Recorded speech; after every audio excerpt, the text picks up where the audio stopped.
Welcome to the From the 108 podcast, starring the drunk uncles of White Sox Twitter. He's a Twitter-like whore, an Instagram thirst trap, and your grandma's guilty pleasure. Beef loaf. A West Coast attitude in a decidedly Midwest body, My Sock Summer. And your host. He's sharing obscure music thoughts to give you time to hit the bathroom. Cherezy E.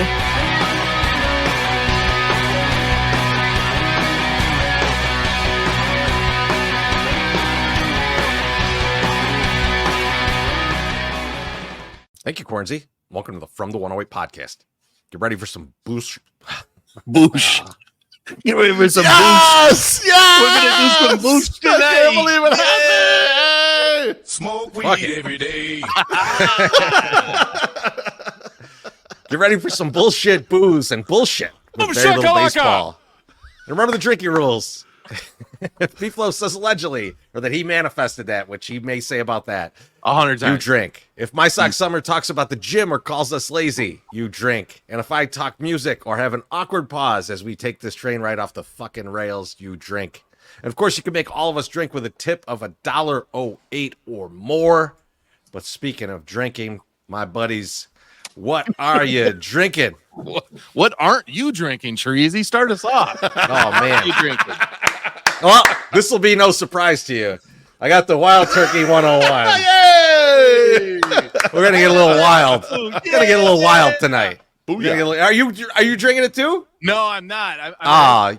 You should switch. I'm trying to finish this bottle of 1792. Okay. So, I'll get there. Okay. Hold that bottle back up again, MSS, near your head. It's much smaller than your head, is what I'm noticing. It's a lot smaller than MSS's head. That's not an acceptable bottle size. I'm sorry. We this one is the size of my head. So this is. There you go. Now you got the big one. There we go. There's the big boy. MSS gave me this bottle. MSS gave me this bottle. He's a very generous man. He bought me that bottle. Beef, what are you drinking? That's nice of me. I just felt, boys, I had a margarita. I was at a Taco Fest before this. I had a margarita, maybe 2 margaritas. We're not counting how many margaritas we might have had, but I decided that I should just have the Patron for this. And you know what? That Patron goes down very smooth. It's in It does Añejo. go down smooth. If you like, I like the notes in Añejo. A lot of people like to drink the Blanco. It's smooth, maybe a little smoother. But this, I like the flavor of the Añejo. So I'm gonna stick with that aged. tonight. It's aged, man. It's aged. I like it. You know what Patron I like the best? The coffee one. The one that tastes like coffee because it's easy and it doesn't taste like tequila and you can do a shot of it and it's fine. Beautiful. That's the one I like. I do like. We got the comments going now. Maybe I should fuck this up more often. It was impromptu. Usually you're real tight. The fact that you screwed up, we had to celebrate. I'm sorry. MSS felt it too. We both jumped out of our seats like, let's go. Yeah, we got him. Huh? No, what's What was funny is, like, for the longest time, we had If I Fuck Up the Intro in the drinking rules. And we recently took it out because I would never fuck it up. You don't fuck up. You're perfect. As soon as we leave it out, fuck it up. So we know the trick. Yeah, we know the trick now. We know that's how we get you to mess up. Put it back in there. Senior Sax says Patron in 2024. I mean, my folks got me that as a gift. That bottle of Patron right there, and it's delicious. Senor, kiss my ass. How's that sound? Huh? Kisses. I know you have a very respectable penis, but you can still kiss my ass. How's that? Not with the penis, though. It's too respectable. I don't need it that close there. No docking on the buttocks. Let's be careful. Calm down. Early start. Tough start. My Sock Summer, how you doing tonight, buddy? Boys, I'm doing fantabulous. As you know, I am a man that resells stuff and sells stuff on the eBays. We have a nice, show that we run called, or a segment that we run called This or That. It's very popular. People love it. And so today I did something I don't normally do, which is I went to a place and delivered a product to somebody because I don't like going and meeting people. Like, okay, so Facebook has a marketplace that you guys might be aware of or not. People can buy stuff, and these are the most unreliable people in the fucking face of the earth, and they are all on Facebook Marketplace, and they're like, hey, can I buy your item? Is this still available? Can I buy this, please? And you say, yes, it's available. I get a message from a guy who's just like, basically, hey, I like this product that you have. It was a 1983. Man, I thought it was the butt plug, man. No, I thought it was the butt plug. I thought it was the opposite thing, Teresa. I thought it was someone told you that you had sent the thing to the wrong address, and it was from a different account and asked you to deliver it to their house. I thought that's what's going to happen right here. I don't want to meet somebody that's buying the disposable butt plugs. I don't want to meet that guy. But so Customer those are for life, on eBay though. Those are on eBay, and so are the fake Nerf darts. So we'll see which one sells more. So anyway, he gives me this message and he's like, hey, I used to be the bat boy for the 83 White Sox, and I want this 83 print that you have. What can we do here? He's like, would you come to Orland? And I was like, it's funny. There's very few places that I actually go regularly, and one of them is Orland Park. So like, yeah, you're actually in luck, sir. Like, this is one thing that I actually do. So this week I was going to go down Tuesday, got a massive headache, felt like total dog shit. And I was like, I can't go. I can't do anything. I went back to bed for like 3 hours. It was awesome. It was the best day ever. I might start telling people I feel like shit so I can go back to bed for a little while. But yeah, so we go, and I'm like going down to Orland with the thing in the car. And he's like, hey, I'm at this place. I work at this, country club, come through here. And I'm like, okay, cool. And so I have the address, and we make the tie-ins, and we get it going. And I'm driving up 159th, and I got to take a right, and then I got to take a left and go up this other road. At the beginning of the road, big sign says, hey, road's out at the railroad tracks. And I'm like, oh, fuck me. And so I'm like, can I still get there though? I'm just like, I could potentially still get to my destination. Teresa, he's about to make the run. You remember the run I know. from DC Cam? Yes. I just like, that's what I'm imagining. I'm imagining like he's him on the just railroad like tracks. on the tracks. Just like No. I'm There's almost like- there. It's fine. It's all ripped the fuck up and everything. So I get up so far, and I'm like, I'm not going to make it, because I see where it is on the maps, and I'm like, I'm not going to make it. I can't go up there, right? So I'm like, I can't do it. So I have to flip around. So first thought is like, hey, I will do I'll try to cut through the neighborhood. And then this calls up, yeah, that's my daughter, of course, go upstairs. Good night. Love you. Good luck on picture day tomorrow. So no, I'm like, I can't get through there. I'm going through the neighborhood, and it puts me out back to where I was. And I'm like, okay, I got to go down the detour. So they have the sign set up for the detour. So I'm driving way the fuck down, so fucking far down. There's old people in front of me that are just stopping and turning into driveways and turning back around. They're like, fuck it. Whatever I had to do, I'm not doing it, because this is going way too far. And I'm like, where the fuck are we going? So finally, I get all the way down to where I need to take a left to go to the place, right? Or go up to get to the detour. So I'm sitting there at this light. We go through 6 fucking light cycles. Why are we going through 6 light cycles? There's a goddamn church on my left, and there's a fucking funeral procession coming out of the church onto the detour, because that's the only place they can have it. And I'm sitting there, I'm just like, I can't make this shit up. So I'm messaging the guy, and I'm just like, hey, listen, this is where I'm at. I'm not late yet, but I'm like, I'm gonna be late probably, but I just want you to know where I'm at and all this shit. And there's a guy in the right hand side, on my right hand side, at the fucking light. There's big signs everywhere. No right on red, no turning on red, no right on red, no right on red. He is blaring his horn at the woman in front of him, who stopped and paying attention to the fucking law and not turning right on red. And he's just like yelling and screaming. And I literally want to roll my window down and be like, dude, there's 7 fucking signs in front of you that say fucking no right on red. So anyway, all this stuff starts clearing up, start going. Everyone and their fucking mother is going north on the road that I'm going, or east, west, I don't know. I'm going the same fucking way that I have to go. This is why he's lost MS, Treasy. MSS has no clue where he's going. He's going in every direction at once. I'm driving up the fucking side of the thing, and I see what I think is where I need to go. So I just take a fucking left. I'm like, I'll get in there. I'll get right through there, get right into the thing, go right up to the little guard shack. And the guy goes, yeah, who are you here to see? Are you here to play some golf? I'm like, absolutely not. I'm here to meet so-and-so. He's like, oh man, he's at the clubhouse. You have to go to way over here. You have to go get back into the bullshit. And whatever. People were so go around. nice. Just let his shit there. You gotta leave his shit there. It's like, hey, I did the best I could. Nice. He's like, go around that funeral People there. were so nice, though. Is In a anyone funeral else? procession, it's the fastest way to get through here. Is anyone let else me- imagining MSS in this whole story with a huge unfurled map in his car and not GPS? Laying across him. No, I got the Google Maps up. I don't like Apple Maps. I was with the Google Maps. But no, everyone's real nice though, and let me back in, which was very nice. And then we get out on the road. I get up there, and literally, it is like another mile and a half away from where I stopped. So it's like it's far enough away. It's not like, hey, you could just cut through here. No, I probably couldn't have. So I finally get to where I'm supposed to go. I go in, and the guy's just sitting there, and he's just like, hey, and I was like, hey, what's up? And we just talked real briefly. He's like, yo, do you play golf? And I was like, no. He's like, if you ever get your buddies together, come on down. It's, play some golf on me. But I'm like, the real thing is like sometime when I need to get a guest for the Ajou, like I have the 83 Bat Boy that I can have on. He can tell us all about Ron Kittle. Tony Arusa getting a little drinky. Well, who's the first Ron Kittle player? stories this weekend, by the way. Who's the first? Tracy wasn't going to bring that up, but yeah, we did. Who's the first player to like give you a smoke or a cigarette or something? These are some. Who have the nudie mags in the locker room? Yeah, there's a lot of good questions. And he's just like going. He's just being very cool and very nice. He's like, dude, I'm so sorry you had to go through all that. And I'm like, no, don't worry about it. I just didn't think you like. I was the one that was fucking this shit up. So anyway, I go back out on the road to get to where I'm supposed to go. And I go out and I take a left. I go up a block, 2 blocks, and I'm on the street I was on that I took a right to go, then had to go through all the detour. Fucking Google Maps not only could have just pointed me up, took a right, come down, south, boom.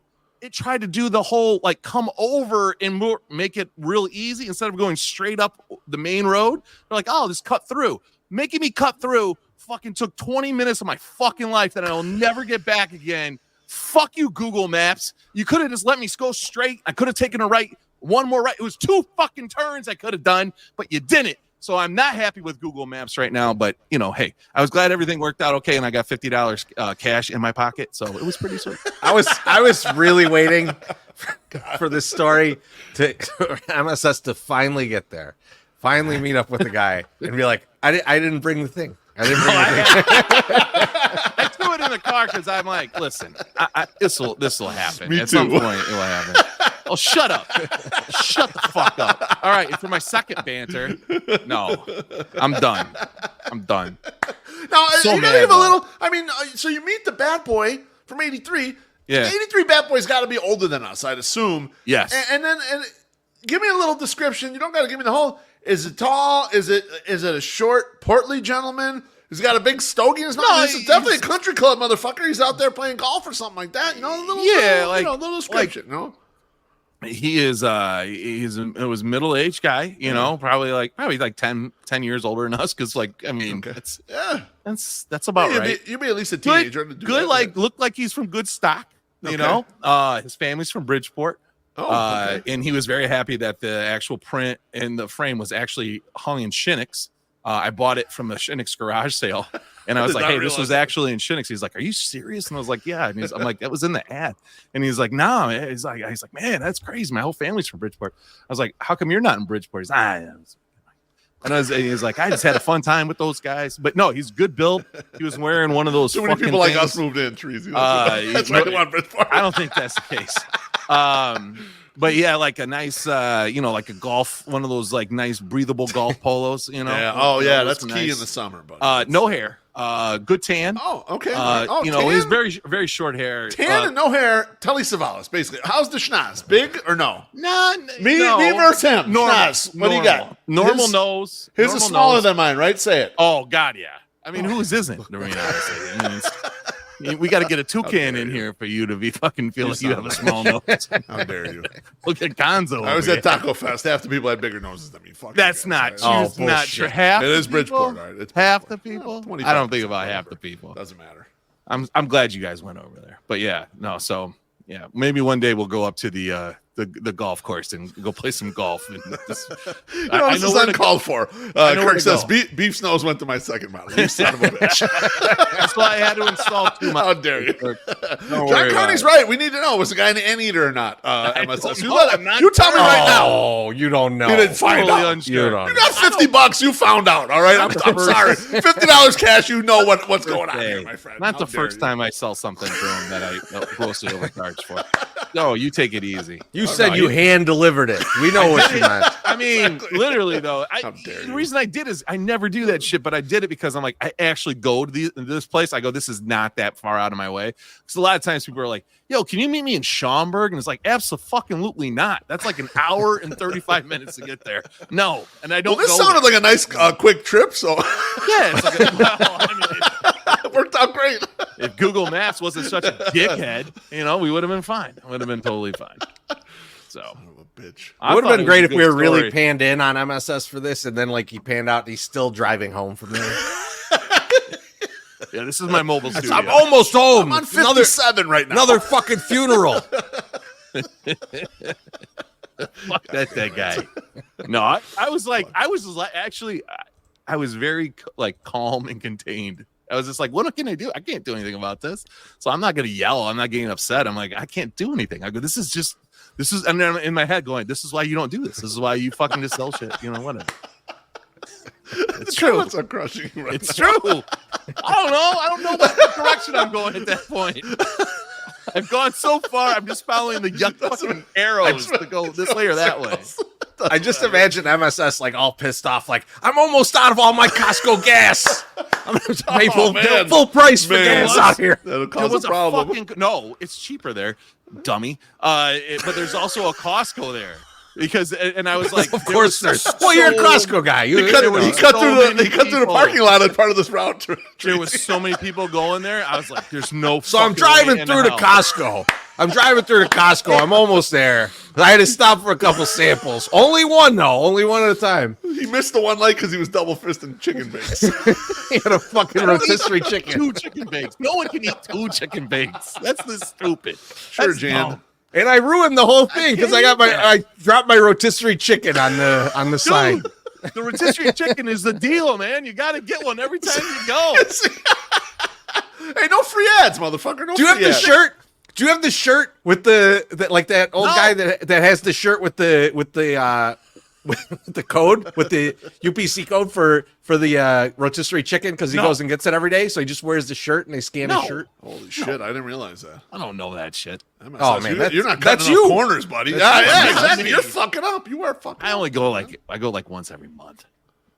I've slowed down. I used to go more. I don't go as much anymore. Well, we got a guest backstage, so we'll get to our shit. Let's hit the drink Later. though. We got a little drink. Oh, you got a that, drink. We got a that drink. dropped in there. You got to get Senor's drink in there, and then Senior Sock says, "What the fuck is this guy talking about?" Drink.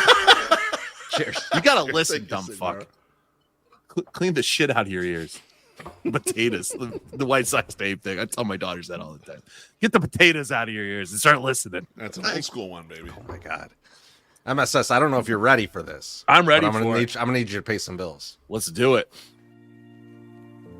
Pumpkin spices everywhere. Creamer, coffee, cookies, cake, cereal, cocoa mix, candles, and that's just the C's. But pumpkin spice shrimp? No way! You don't want to mess with the classics. Lawrence's has been frying up your favorite shrimp for nearly 75 years, avoiding all the trends. You can always count on Lawrence's to deliver the best fried foods in the city of Chicago.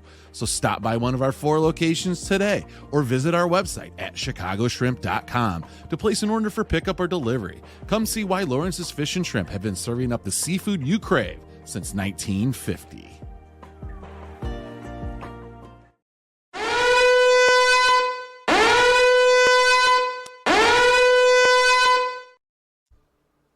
All right. So we recently we were at one of the games and it was they're going for the record, right? Like they're trying to well, they weren't trying to lose, but they're trying to win. They were racing towards the record potentially. But they're racing towards the record. Ah. And they lose or they win and people booed the win. And there was a whole to-do. There was a whole to-do on Twitter, and people were upset about it. And Beefloaf put out the bat signal because we wanted to talk to somebody who had booed at the game, who was at the game, and they booed. And Socks of Gold was nice enough to join us tonight. So we're going to have him out here. I'm going to hand it off to Beef because Beef is very interested in this topic. So here we go. Welcome, Socks of Gold. Zach, I believe. And Beef. Yes. Beef, take it away, my friend. Zach, thanks so much for joining us. I really appreciate you coming on, taking the time to help us unpack this because, you know, we don't understand things and we bring on guests who are experts at those things and detail them. But before we get into it with you, I need to do a little rapid fire with you to find out what kind of Sox fan you are. This will just get the audience ready for you because they don't know you that well. We don't know you that well. So I got a rapid fire questions for you, 5 questions. Are you ready? Yes, sir. Yeah. All right, let's go. How long have you been a White Sox fan? Whole life. So that's 24 years. Beautiful. All right, 24. 24 years. Fuck yeah. Who was your all-time favorite White Sox player? Paul Konerko. I played first base when I played baseball for a short stint. So Paulie K. There you Beautiful. go. Great choice. Good call. Were you at the blackout game? I was not. Okay. But you were like, Answer is no. But how old were you though? So you were pretty young. he's like 7 or 8 years old. Like Yeah. he's a Yeah, he's so- a little kid. All right. Okay. So he didn't go out there and scalp tickets for the game. So we know that. We know that. Wasn't expected to be drunk with Wasn't us that at at the bars afterwards, Treasy. But he could have went to the game. It's possible. All right. Have you ever bought a giveaway from My Sox Summer? Not knowingly, but maybe. Sure it was blocked. He didn't drive out to your home and then complain about the traffic. Okay, wait, we got that down. Okay, no my giveaways God. from My Sox Summer. Last question here: love or hate Ken WO? Ooh, hate. That's correct. All right. So you're at the game Tuesday, September 24th versus the Angels. That's a potential record-breaking loss game. Set the scene for me.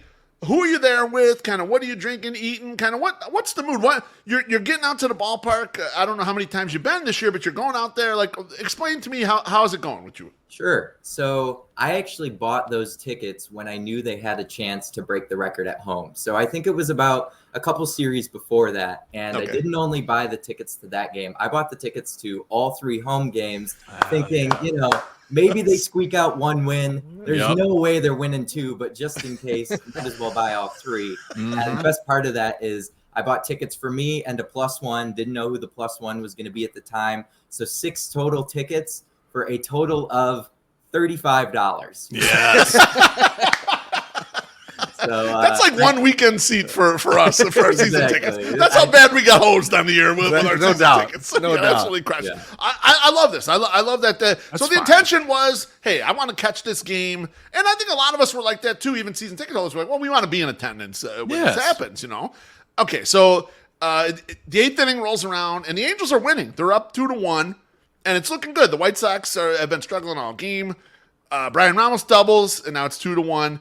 And Jack Lopez misplays Luis Roberts' pop-up to tie the game. How are you feeling at that point when the game gets tied? Oh, I started laughing like the Joker when that pop-up got missed, because it wasn't just that the Angels blew the lead. They blew the lead in the most White Sox way possible. Right? Yes, This game absolutely. being handed to the White Sox. Oh man. And I mean, there are people at that point, I'm not yet booing. Everyone is there's a lot of people booing there. It was pretty hostile, but It did get loud at that point.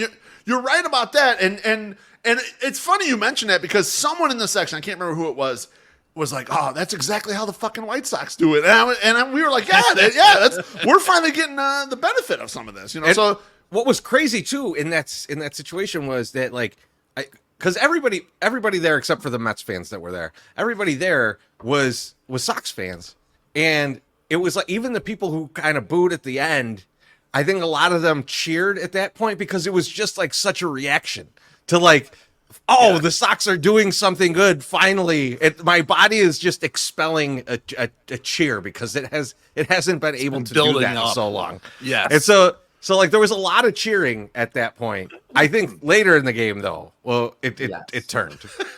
say we'll get there on that. So immediately afterwards, Benintendi comes through with the go ahead single to take the lead.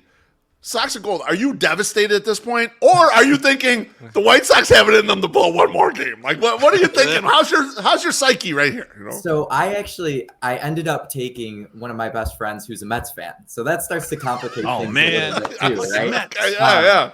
But I said to him before the missed pop-up, I said, I have never been so confident in the outcome of a game that I'm attending because it's the Sox and they were losing and I knew they were going to lose. And I was just like, on cloud nine, anticipating this loss. And at some point it becomes, I'm not rooting against the team necessarily, just rooting against the situation. And I kind of think that that's what I was falling into there for sure. So I think, by the 8th inning, I thought the Sox were still going to lose. I thought they were going to find a way to blow it. I mean, who knows who comes out of that bullpen and immediately gives up some runs like every other game of the season, right? So I thought they would still have a chance to lose at that point. Oh, and it's a good call because legitimately who came out of the bullpen is a guy I was expecting to blow it as well is Justin Anderson. Now, he does give up one base runner, but he gets Eric Wagaman to tap back to the mound and flips the ball over to Gavin Sheets. The Sox win, fireworks go off, and then boos erupt. And so, Sox of Gold, were you in there immediately at the boos, or did you hear the boos and you're like, fuck yeah, I'm getting in on these boos? Like, were you initial, or were you like, okay, I'm jumping in a little bit later? Yeah, I jumped in a little bit later, enjoyed the fireworks. It's always good to see the fireworks, right? Oh, God. But, I mean, some people may say I'm not a real fan because I booed, but, I booed because I'm a real fan, right? And it's just the situation, and it's not great. It's never great to boo your own team, but what also isn't great? Losing 121 games in a season. Well, they hadn't lost 121 yet. Well, right. Oh, they're at 120. So 120 was fine. Oh, actually, no, the 120 is okay, but 121, that's crossing the line, MSS. Listen, we're sorry. We're sorry MSS, about that this is, you're going down your cannibal route again. Like, you're got a bad argument rolling here. We're expecting to lose 110, maybe 115. Say we were going to lose 120. How dare you? That's crazy talk. Come on. How dare you? Oh my God. So okay, Somebody's got to play the bad guy. That makes sense there. Tracy, you wanted to jump in? I was generally indifferent. on the booing. When we were walking out, I think it was Bruhan Luke was like, I can't believe people are booing. This is bullshit. And I was like, you know what? I don't care. So I was pretty much indifferent to it. But I think the booing the situation has sold me a little bit. But so I have a different question for you. Let's say it's a couple years from now. Are you coming on the trip with us, like those Mets fans were, to go see the team that's going to lose 122? Right? Because we got to travel for that, right? Like, we're not going to probably be able to travel for White Sox playoff games anytime soon. So if we... We got to hope that this might happen. We got to hope that someone really fucking stinks the next couple of years, and we get to go travel for that 122nd loss and get that stink off the franchise. But I don't want to go to Sacramento. Oh, I don't want to go to Sacramento. Sack down, be Bay Area, the White Sox down. are playing at that point, right? I would think so. Yeah, it's hard to even envision who the next team would be that bad is. Like, it's not even. It's I can't do it. I can't put it in my head and say, oh yeah, a team will get to this point. It's been a lot of years. I mean, it's shocking the Rockies haven't been there. Like, the Rockies seemingly do not try. And you would think that they would get there, but not so much. That thin air gets it going. Go ahead. Go ahead. You go ahead, MS. This is the only thing I was going to say. I was one of the ones. I do care, and that's not. But I don't. Also, I want to make it very clear. I don't care what people do and how they fan. If you want to boo, go ahead and boo. If you want to do this, go ahead. And as long as you're consistent, and if you're consistent with it and you're through, that's fine. I don't care. But also, don't tell me what the fuck to do.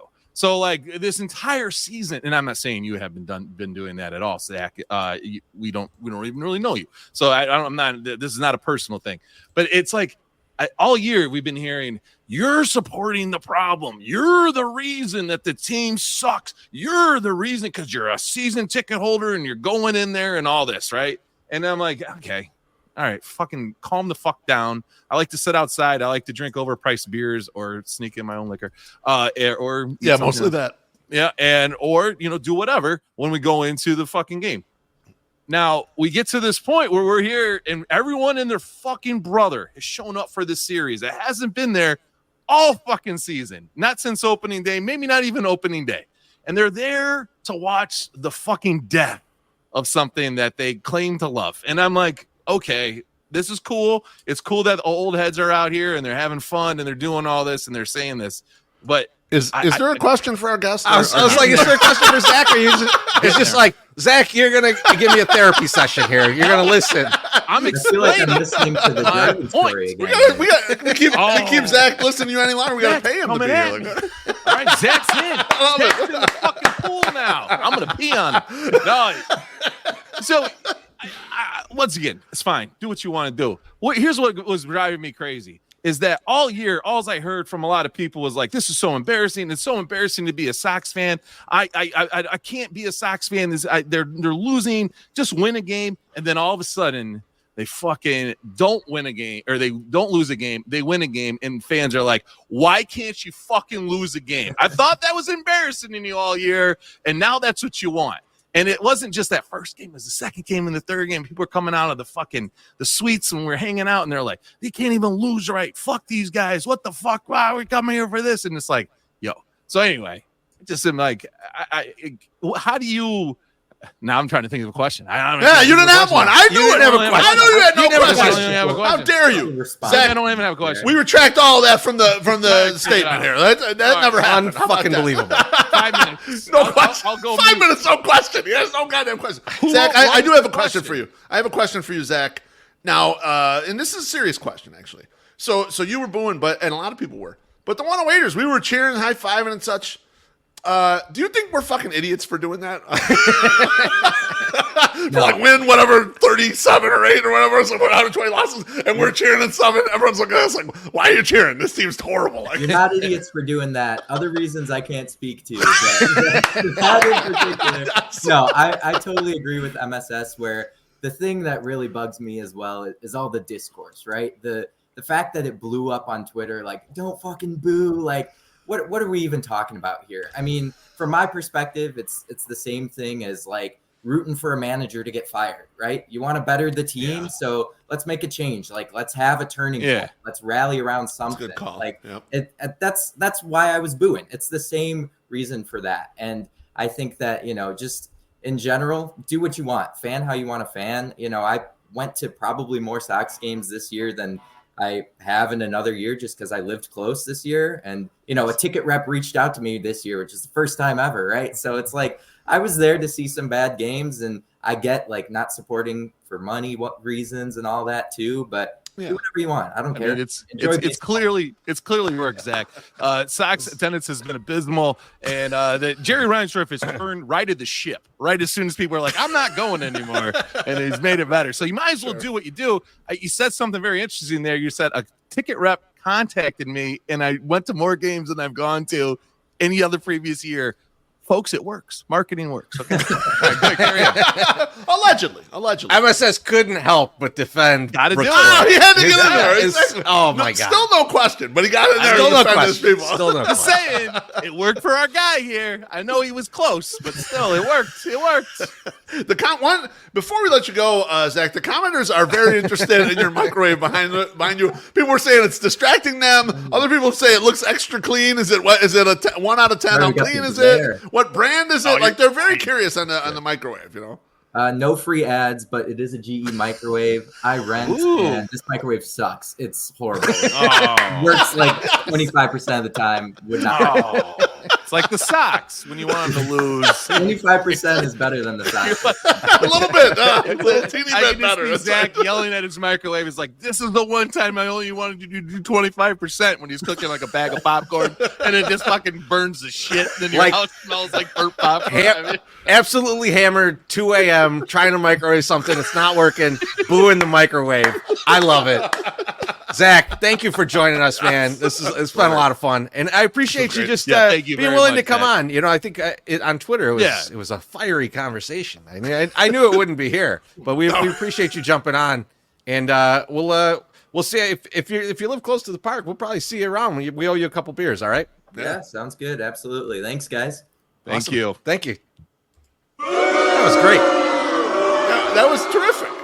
That couldn't have gone better, in my opinion. Like that was absolutely awesome. Nice dude. Nice dude. Yeah, absolutely. You know that.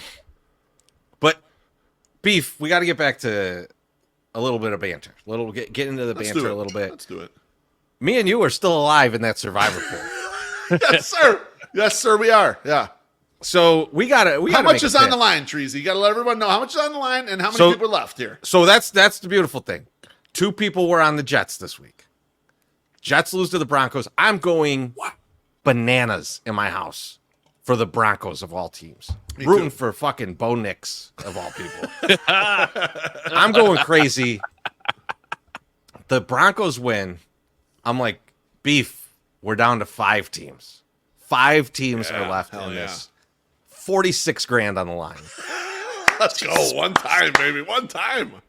Jesus. Now, we've got a few teams. This week is tough. This is a tough week. Brutal week. Yeah. The Niners are probably one of the better picks this week. We used them. We used them last week. Yeah. So we could think that the Jets still suck. We could go after the Vikes, but that's the London game, man. I don't know if I want to touch the London game. Yeah. We got. It is winner take all baloney. It is winner unless take we make a deal later on. No one is. Know what? Someone reached out last week to try to make a deal. That person was eliminated. So there's 5 left. No one's trying to make a deal right now. Everyone seems to be playing for it. I think Treasy and we might consider a deal down to 2 maybe, but I think we want to play for it. Now, an interesting one is the Chiefs Monday night against the Saints. We get to see everything play out. And we know, because you could see the teams that people have picked, that 3 of the 5 teams have already picked the Chiefs this year. That's right. So we're going to be mostly by ourselves. So we would be, only one other person could have the Chiefs if that were the case. Yeah. So we could be in that situation. We have used the Seahawks. I see someone putting the Seahawks. We have used the Seahawks. We did already. use the Seahawks. That was our week 1. Another team that I'm looking at is the Commanders. And now, like, the way that we've picked this so far is like we're trying to go against a team that we don't believe can score on the offensive side. And the Browns stink on offense. Now, Nick Chubb was limited in practice this week. Yep. David Njoku was limited in practice this week. So they could possibly play. That throws a wrench in that plan because then they have like a reasonable offense. Yep. Although I still think the Commanders can outscore them, especially if Myles Garrett is not going to play. Yep. So I'm looking at the Commanders. It's weird to say that. With 46 grand on the line, I'm thinking Commanders. The Chubb thing, I was thinking it probably won't be this week either, but we were kind of going to wait a little later just to double check. We have until Sunday morning to do this because we obviously didn't take a team tonight. It's still up in the air who's going to win tonight. So I'm glad we're not on that. I'd be sweating it.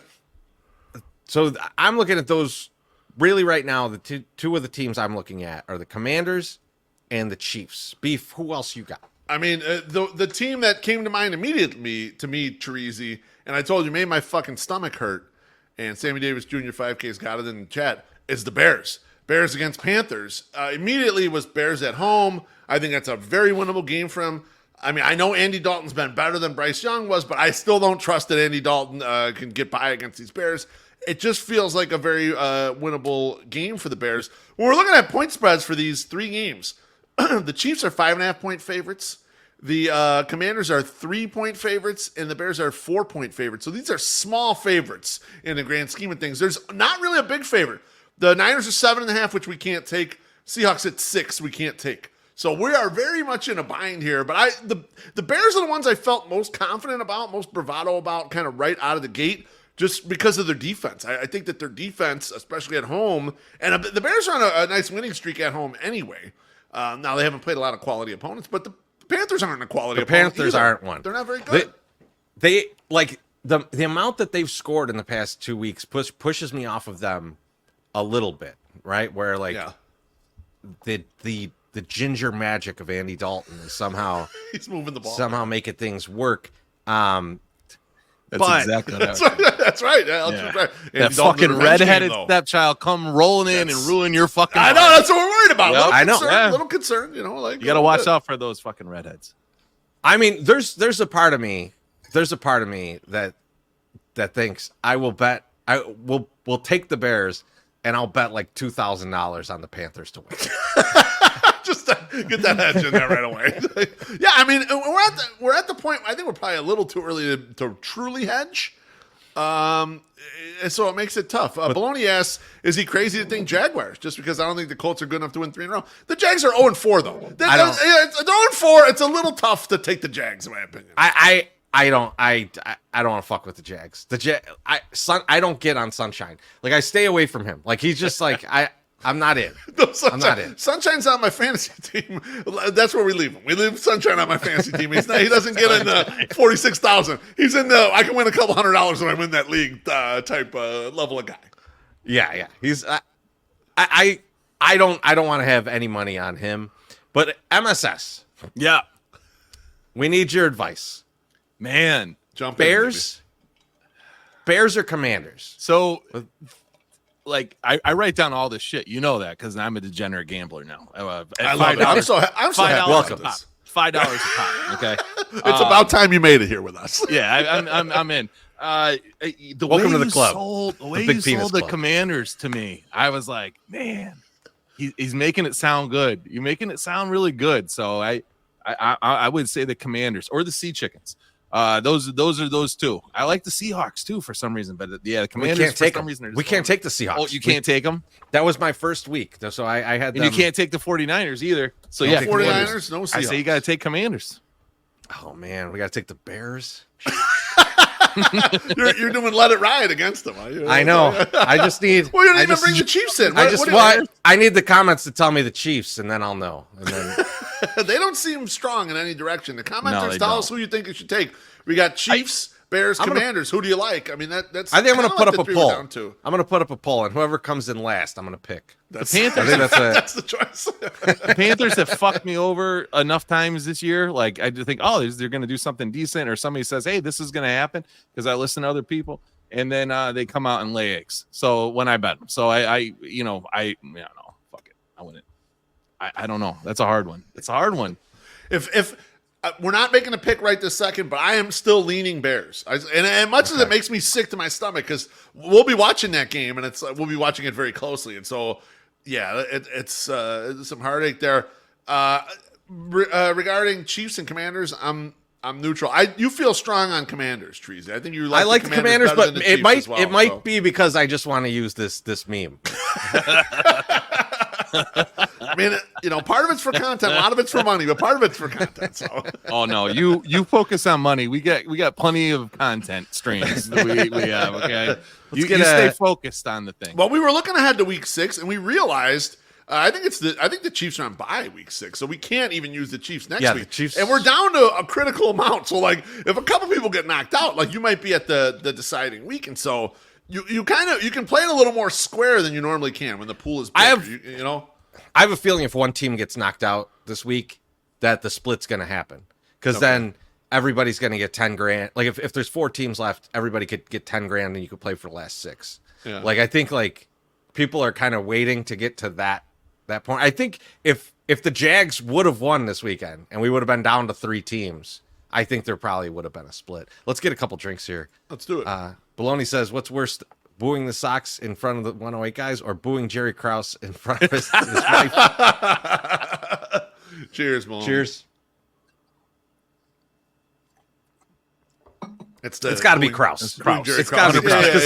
yeah. Because Well, it's also way dumber too. I'm still not sure why Jerry Krause was being booed. I would just say I understand why the Sox were being booed. I didn't understand that at all. I don't get that. As He someone who lived ruined- through that era, He ruined the Bay. He ruined the Bulls. He ruined the whole franchise. they were never staying together. Pippen was gone. We know. Our guy You don't have to CJ, explain it to me. I'm saying this is why they booed. our guy CJ says, Bears. Oh my God, bad teams. I just can't quit you. Thank you, CJ. Appreciate Cheers. Treasy, you ever think that how much of an easier of a decision this would be if your brother would have not taken who did you take first week? Bengals. It would have been even it would have been even more difficult because we would have had to pick 2 teams a week. I was gonna say we wouldn't want to take the same team. That's a bad idea. So we'd have to play against each other. We'd have to make more picks if we had made it this far. Now we'd have more equity. You'd That would have be that. nice. That's the thing. A little more equity. Chicago's finest says, hate to say it, how about Green Bay? We did look at Green Bay initially. And I think Green Bay's on the road, right? they're on the road, so it makes it a little so- tougher. But that's still a decent pick. We didn't rule them out initially. We talked about them early on. I'm like super hesitant to take teams on the road because I think like just to run your offense on the road is so much more difficult, and to run your offense at home is so much easier. Right. That like when I'm looking at trying to get a team that's more low scoring, like that hurts the equation. And so like I haven't really looked at road teams too much. We're gonna get to the point very soon where we have to take a road team. I mean, like I honestly was thinking about the Vikings, who are not technically a road team, but they're also traveling across the fucking ocean Yeah, to play a game. And weird grass over there, I hear. You know, like it's soccer grass. It's not as deep rooted, so they might be getting a lot of falling downs. I haven't smoked it, so I don't know. But Sam Darnold's a mutter, though, man. He's gonna be fine. He's gonna be fine. Beef, how you doing tonight? I'm good. I'm willing to forego my banter if you guys think it's appropriate with the time. The only thing I want to do, because we're getting a little long in the tooth here, the only thing I wanted to do before is I skipped 2 drinks on Yazoo because I was interviewing Joe Shee and I needed to stay focused on there. So I was hoping we could take these drinks right now. I didn't put the graphics in there, but I got a drink from HBIC to start the show. Cheers. So thank you, HBIC. Appreciate you. Cheers, HBIC. And then I got a drink from our good friend Jay Zell. Oh, and actually a $4.99 drink, not a $1 drink. So that was cool. Thank you, Jay Zell. Cheers, Jay-Zell. shout out Freddie Garcia. Yeah, we'll catch up on my banter. We can do that some other time. So. By the way, great job with Joshi. Thank you, my Great friend. job with Appreciate Joshi. you.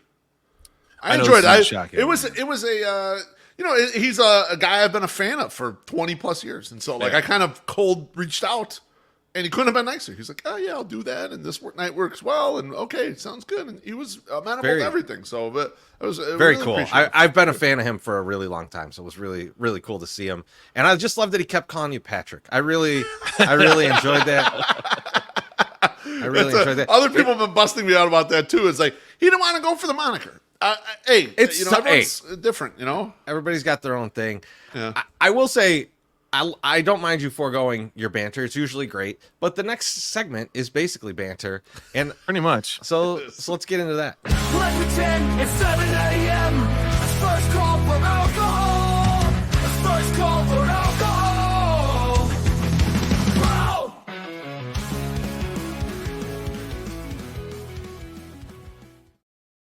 Now, was that shorter or longer than Smash or Pass? Shorter. MSS? I think it's longer actually. They're both the same length. They're Same both length? 15 Really? seconds. Yes. Oh, wow. Felt a lot shorter, right? But Smash or Pass gets into my soul in a certain Smash way. or Pass can't, is still It's still undefeated. I'm just like, and it's undefeated because it feels so long, and it's not. That's what I'm saying. That's right. Smash or pass. I'm kidding. We're not gonna do that. Oh man, we should. But we're doing first call, so it's a lot like last call, but it's first. And so It is first. That's right. So I did not watch the VP debate the other night. It was on. Didn't watch it. Mainly because it's fucking stupid that it exists. But people the next day were like going all crazy about it. And like, I don't see this as anything that could possibly change a person's vote. But people get all amped up and watch it and shit. And I'm trying to think. My question to you guys is, can you think of any other competition or thing like that is so inconsequential? And I see the irony in this because I watched the White Sox in their 121 loss. Yeah. But it's so inconsequential that people get really amped up about. Can you think of this like the Olympics maybe? Like, I don't know. Like, what is something else that is just like, The Olympics why the fuck feel are like people so all over this? The Olympics feel like they have consequence. What doesn't have consequence, and people have a lot of opinions about them, are all-star games. The way they're played, the way they're put together, whatever, and they just totally meaningless exhibitions. And people have a lot of like, oh, well, if you did it this way, the game would be more competitive. Who gives a fuck if the game's competitive or not? It's just a fucking exhibition game. It doesn't matter. No one gets anything for it. Like NBA All-Star game, people get like, whoa, they're with that. I'm not playing any defense. Who gives a fuck? It's a pickup game, 150 motherfucker. points. What? Oh, they're not playing defense. Well, no shit. I mean, come on. No one wants to get hurt. The only reason they have this game is so that you could be picked to it, not the actual playing. I would say like any consolation game that's not like first or second, like when you get into like third or fourth and like anything, like, yo, we're playing for third place, like in Little League. I've been in a lot of those games. It's like, who fucking cares? I still played hard MSS. I'm sure you did. And you know what? The kids should. But you know who shouldn't care? Anybody else that's not playing the game. Like, there's no reason for it. Like, what are you going to do? You're going to fucking polish off your fucking bronze trophy and be like, hey, look it. I got third place. No one ever says that. The Jackie Moon, fourth place. This is a great comment. Inconsequential, the 108 tourney. Yeah. Yeah. White Sox Sal, you shut up. All right? You take that out of your goddamn mouth right now. I walked right into that motherfucker. By the way, GFY Awards, I've got nominations for like everything, and I put like podcast of the year. I got almost no nominations for that. Everyone's like, we don't care. Fuck everybody. So I have to make that one up on my own. Weird to nominate us, but we know we're already. I'm not nominating us. We will not be in the list. I don't want to be involved. But regardless, we're too good for that. There's other ones in here. Sammy Davis 5K says Soggy Biscuit because everyone wins in Soggy Biscuit. I think that we used to call that Ookie Gookie Cookie, I think is what he's saying there. Yeah. John Carney says American Idol. People do go crazy for that. They do. They do. It's not really worth anything. And they don't really do anything afterwards. Tadahito says anything to do with NASCAR. No, that's not true. They're playing for money and prizes and everything. I think that's a legit thing. So the NASCAR in Chicago this year really fucking turned a corner. People are like all in love with it again. Like all in love with it. So I don't know. White Sox Sal says any podcast drafts in 2024. I almost suggested we do a game night at some point, and I thought, we probably won't bring that back. It's probably not going to happen. And then Singer Sox actually asks, are we still the number one minority podcast? White Sox Twitter, of course. Yeah. It's not even close. Who the fuck else is? No one else. Puerto Rican has MSS, a Puerto Rican. Exactly. No one else has a Puerto Rican. Show your Puerto Rican, and then you can compete with us. How's that sound? Son of a bitch. I do like this from Jackie Trevor. Bernardi wins pot of the year by default since he didn't churn through half a dozen of them. I was going to dunk on him. People were loving him too much, but I was going to dunk on him. His biggest accomplishment of the year is his podcast made it all the way through the season. I was going to bury him, but I was like, I'm going to wait till the Tigers are out of the playoffs because I don't want to be, beef loaf. He bad lucked them. Now they're in the World Series. They're fucking us. Like, I want to let them get knocked out, and then maybe I'll throw that out. We're inconsequential when it comes to that. I was shocked that Jason was not in the locker room for the celebration. Should have got in there, man. I mean, where was he? I mean, he's not announcing these games because they're national games. That's true. Yeah, that's true. That's you true. want to be in there fanboy. That's a fair point. Thank you. He's telling me that. He's on a Caribbean island like Billy Ray Valentine right now. No, he's not. Fuck yeah. He's fucking writing notes for fucking Clemson and someone so. He's having the lobster and the crab, man. He's fucking out there, man.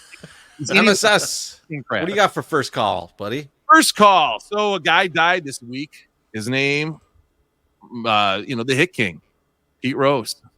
And there was a lot of good takes out there and a lot of bad takes, but a lot of people are like, oh, they're going to probably let him in, when he now, because he's dead. They didn't want to give him it when he was alive.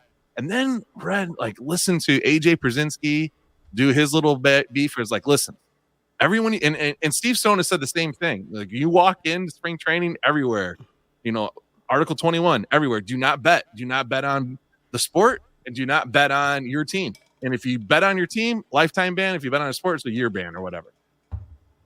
And so he says that, and then Aloha Mr. Hand sends me Johnny Bench's comments afterwards. And I thought he was on the Dan Patrick Show, and I thought that Johnny Bench is the one person that can actually speak on this because he knows Pete.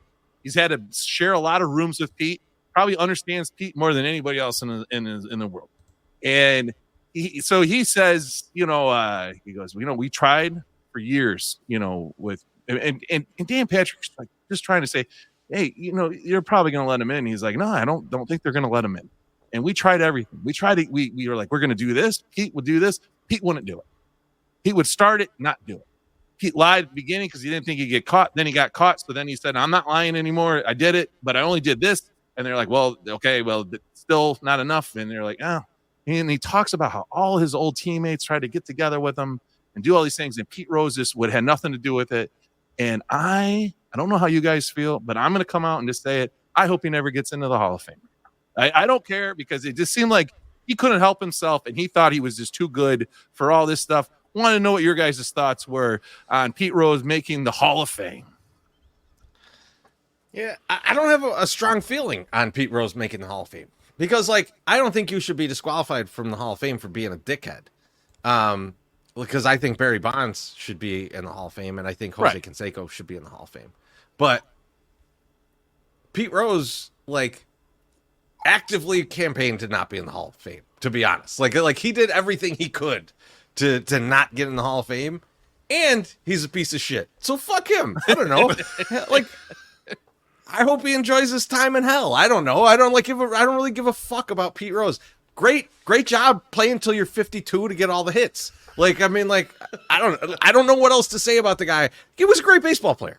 He was a great baseball player. But there's a ton of great baseball players, and not all of them are in the Hall of Fame. There's some average baseball players that are in the Hall of Fame. I'd like to rip them out, but both you guys. But that's not what we're talking about. But at the end of the day, he broke some very specific rules in baseball. Yes. And you could say gambling's legal now. It's still not legal to gamble on your team. No, not for the players at all. That is still very fucked up to do. So that it's not legal. It's not legal in any sport, and it's never ever been legal in baseball. It's always been kind of the death penalty in baseball. Everyone knows it. As it should be. You shouldn't be even if the idea of I'm betting on my own team. That's still fucked up. Yes. That's to win. That's still bad. No good. That's still bad. Can't do that. But so he fucked up. They gave him opportunities to be like, hey, you know what? Say you're sorry that you did all this shit. We'll look the other way on your off-field really fucked up shit, and we'll still put you in the Hall of Fame, Pete Rose. And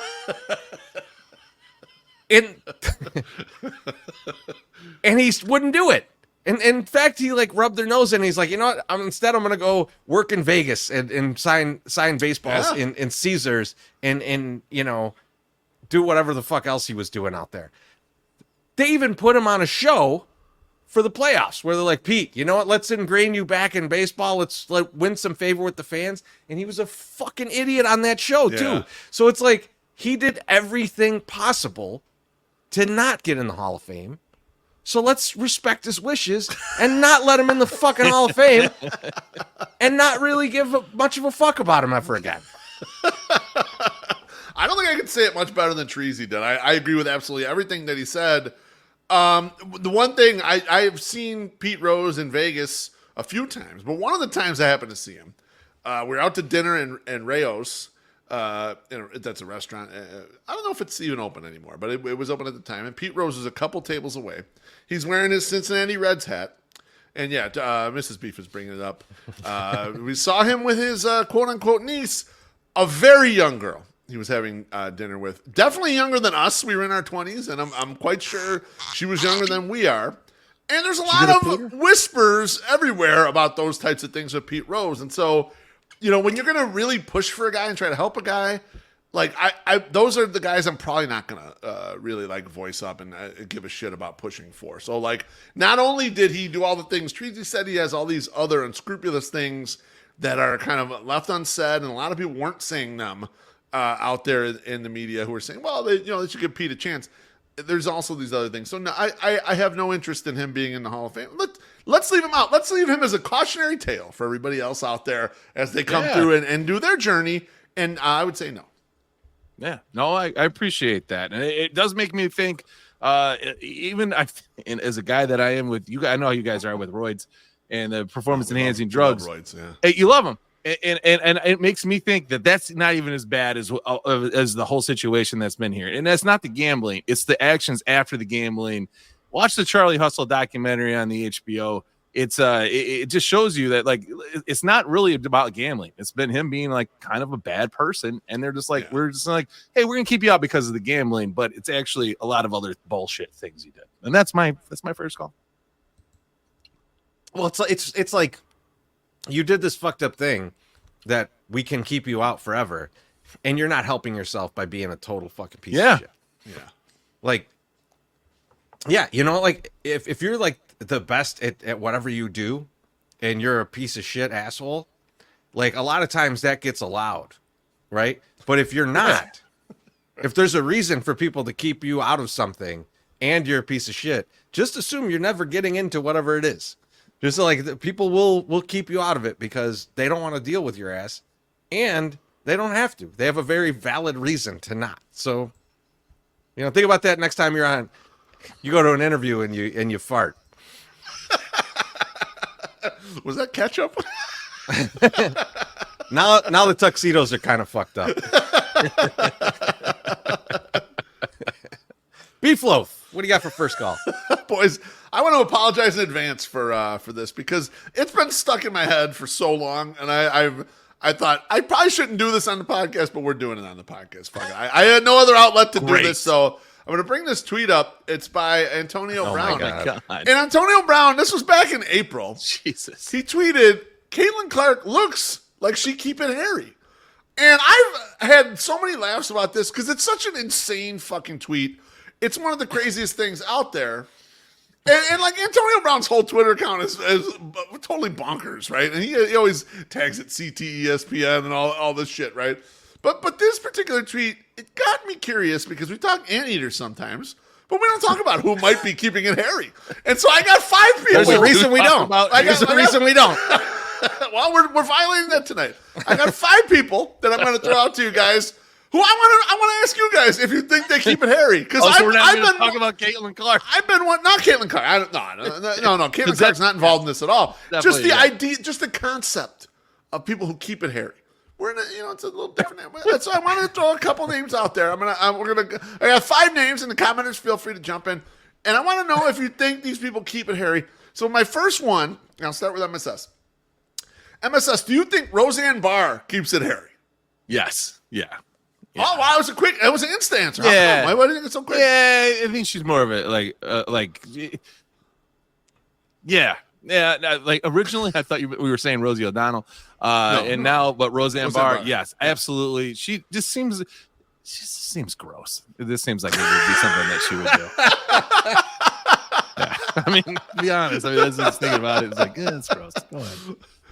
Teresa, how about you? Roseanne Barr? Yeah, I mean, anti-vax, anti-razor, it all kind of goes together. Yeah. Okay, easy. That was a layup, apparently. The Gillette people are putting some stuff in the lubrication strip. You know, so I tried to vary the ages here because I wasn't popular. Because at first when I was going down the path and I had like Susan Lucci and stuff in there, I was like, they were in the 70s. They're coming up. They're all keeping it hairy. So I changed up the list. Don't worry, Susan Lucci's not in there. But next up, and we'll start with Teresa E. Do you think that Marshawn Lynch keeps it hairy? Oh man, we're going with fellas too here. All right. Well, now I'm gonna say no. I feel like he's got someone to trim it for him. I feel like that. So he's got a ball cutting assistant. Is what you're saying? I feel like I love Marshawn Lynch. Let me just get that out. Oh, he's the best. All right. And when he does a game with John Shriffen, we're gonna because they did slam ball together. They're gonna do this together. This is baseball. I assume that Marshawn Lynch has set up his house so that he's like Prince Akeem, and so they don't show it in the movie. But I assume before or after the bathing, there's also manicuring of the entire form. So I say yes. So he trims. He trims. He does not keep it hairy. Well, I should say someone trims him. That's how I feel. He is groomed, is what you're saying, not keeping it hairy. MSS, what do you think, Marshawn? So that's what I was just gonna say. Like if it's trimmed, and because there's a difference between trimmed and shaved, right? Like we don't need to be bald. We don't need to be waxed. Doesn't need to be waxed. Just hairy or kept, kind of. Okay, so unkept or kept? He's kept. Yeah, He's hairy definitely kept. or not. You at a certain point, you don't want your pubes longer than your dick. So you got to like trim that shit down, make it look bigger. This is what you got to do. Right. Fair enough. White Sox Sal says Sammy Davis Jr. is my Sicilian paisan. He definitely keeps it hairy. We weren't trying to dip into the comments to see who keeps it hairy, but I have my theories on who does and doesn't keep it hairy out there. All right, next up, and we'll start with my Sox Summer. And I hope you know who this is, because I'm not sure if you will know who this is. But do you think Sandra Oh keeps it hairy? Do you know who Sandra Oh is? Is she the From she's in band. Sideways, right? She's in Sideways. She's in Grey's Anatomy. Oh, he doesn't know. He's not. He's not sure. Now, I think I do know who she is. Yeah. Let me just look her up real quick. Shreezy, I'll go to you then. Until he looks up. Do you think she keeps it hairy? I'll say no. I say Not no. hairy. Okay, definitely. No, I just feel like my man THC in Sideways, he was like he went deep. Deep. I feel like Nah, dude. I feel like that's a situation where it's all cleaned up. So like I feel like No. not keeping it hairy. Okay. So here's your problem. She's from Canada, so that's an automatic yes. Okay, natural. you're good. That's just what it is. Okay. Yeah, it gets cold up there. It gets cold. I understand that. It gets a little cold. Not even going to get into the fact that she's Asian too, and it's usually a fine petite hair. It's not as gnarly and coarse and gross as like mine, like Italians. So yes, yeah, definitely hairy. She's. It's a discrepancy here, so commenters feel free to weigh in. I didn't know that. What kind of rug doctor we had here? Hey, listen. I don't know if you guys know, but I used to live out west, so we heard. Been around. He's been around Canadian Asian ladies, and he knows. You know, I don't know about that. Downstairs, you know. But Canadians for sure. You got to keep that warmth. You had a full anecdote about the hair of Asians. I'm not saying. Yeah, it's not like we came up. We didn't go there. You brought no, I'm not denying anything. I'm saying the Canadian thing too is a big deal. Yeah, you got to keep that warmth in there. Sarah Davis says, "I can't believe I messed up some disparaging Asians." I'm not disparaging anything. I don't think you did. I don't think you did. Just it's actually quite nice. Descriptive is what you're saying. So it's quite nice. Baloney says everyone from Calgary looks like they got Dougie Freshness in a leg. that might be what MSS was getting from his beard, though, not his head, because his head is. It's basically bald. Yeah, I think he meant the beard. Bald eagle. Right. I Bald saw Eagle Jones. I saw pictures of Dougie recently without the beard, like pre-beard. When he got married. When he got married. Married. He looks like every band member of Three Doors Down. Like it's just like you could have told me like, oh yeah, he played bass in Three Doors Down. I would have been like, a mean four string. Looks like it. Looks like it. He breaks out the six string for he look the a lot younger if he shaved that down. I think he look a lot younger. I think so. And if he's strapped got on that. If he strapped on that bass, started playing Superman. Is that them? I don't even Wrong know. band, you son of a bitch. It isn't? I thought Three Doors Down was Superman. No, it's not. All right. I mean, Our Lady Peace has a song called Superman. But that's not the one I'm talking He's thinking about. of that. Okay, you're talking about different. I'm thinking of Our Lady Peace. Yeah. What's the? Let's not get on Three Doors Down. Let's move on. Next up. Get there. I'll get Next there. up. And we'll start with Treasy here. And I assume he'll know who this person is. Do you think they keep it hairy? Ed Sheeran. Extremely. Orange Mound? Orange Mound. Oh, okay. All right. It looks like a big pile of orange, like cotton candy. It's God damn, man. That's glorious, man. it's wild and delicious. Is what I hear. Your brother just doesn't know anything about nothing. Like, listen, if you're gonna sleep with a ginger, right? It's already weird looking anyway. You think he's gonna add to it by making it even more? No, he's trimming that shit down. Probably has a small penis too, and so you got to make sure that it's like well manicured and a short lawn. So then the cock looks bigger. Yeah, no, he's not hairy. John Carney says amber waves of green. He agrees with Terezi there. You think he's trimmed down, MSS? You think, 100% but the thing think is, he's like, trimmed he's a music star, and like has been since he was young, so like, or fairly young. Ain't no chick gonna come in there and go like, oh my god, look at this fucking red afro around this fucking cocktail weenie. I want to blow that. No, they're gonna. It's like you got to trim it up, and make it look nice. Kirk says he's got sheer in the name. He's baby smooth. I know. We're currently deep in the Ed Sheeran pubes, Yes. but we did just get hit on the side from our guy Alex Rude. There's some breaking baseball news. Oh shit! Terry Francona to the Reds. Oh wow! So if anyone who was wishing for Francona to come to the Sox, just like Ed Sheeran's pubes, you're out of luck. You've been sheared. I didn't think he would be interested in the White Sox job. It just doesn't seem. When you're that age, you kind of want to take over a team that might have some chance at something. Yeah, not a couple years worth of rebuild minimum. Like, they got Ellie. We got Smelly. You know what I mean? We don't got nothing. You can't even sell this. It's horrible. But I think the important question here is Terry Francona in the 80s. How hairy was he keeping it? Very, very hairy. Yeah. Okay. I assume baseball players in the 80s. A thick Italian hair. Yeah, that there was a level. He didn't wear a cup because the bush It's coverage. Yeah, he was protected. was so strong. There's no question. Yeah, no, you got him. I think that's absolutely. All right, let's close this out. We'll close this section out. Last one, and we'll start with the MSS. Do you believe that Billie Eilish keeps it hairy?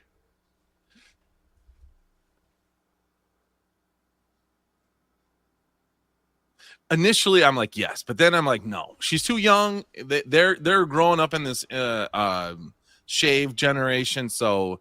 But she could be rebelling against that. I'm saying no. She's in the girls. No, she's definitely taken care of. She's Teresa, what do you think? I hope she does. Just it fits the personality. I feel like it fits the personality. It fits the wardrobe, like the Kinda whole does. bit.